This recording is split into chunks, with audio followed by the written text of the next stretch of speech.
មានអារម្មណ៍ថាមុខខ្ញុំស្មើជាងមុនណាស្មើសងខាងហ្មងព្រោះមុខខ្ញុំពីមុនគឺស្មើគ្នាទេមុខខ្ញុំខាងស្ដាំនេះគឺមានការផតខ្លាំងមែនទែននិយាយទៅទម្រង់មុខបើមើលចំគឺមុខវាតែម្ដងចាចាបងសម្រាប់មុខខ្ញុំគឺផ្លាច់ខ្លាំងបងពេលដែលចាក់ហើយមានអារម្មណ៍ថាមុខខ្ញុំស្មើជាងមុនណាស្មើសងខាងហ្មងព្រោះមុខខ្ញុំពីមុនគឺស្មើគ្នាទេមុខខ្ញុំខាងស្ដាំនេះគឺមានការផតខ្លាំងមែនទែននិយាយទៅទម្រង់មុខបើមើលចំគឺមុខវាតែម្ដងចាតែនៅពេលដែលចាក់ហើយមានអារម្មណ៍ថាមុខពេញស្អាតហើយតើណាក៏គេថាយ៉ាងក្មេងជាងមុនដែរចានិយាយទៅគឺខ្ញុំមានការពេញចិត្តនឹងទម្រង់មុខខ្ញុំខ្លាំងមែនតើដោយសារមុខខ្ញុំពីមុនគឺមានការបាក់ផតខ្លាំងដោយសារខ្ញុំអត់សូវបានគេខ្ញុំបងប្អូនប៉ុន្តែឥឡូវមែនចា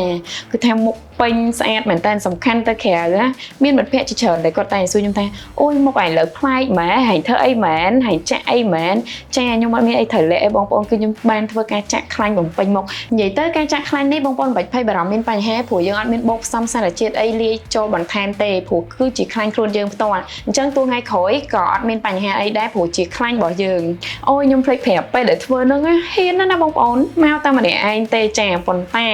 អត់មានការភ័យខ្លាចអីទេមកគឺថាមា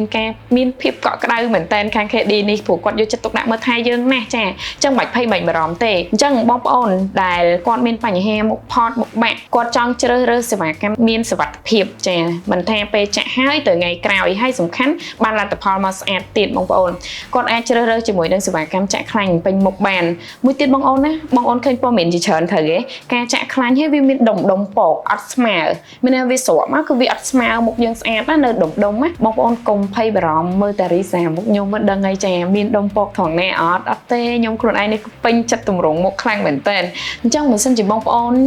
មានការចង់ចាក់ខ្លាញ់ពេញមុខប៉ុន្តែអត់ទាន់រកកន្លែងដែលទុកចិត្តបានអាចមក KD បានណាបងប្អូនចាបាយបាយ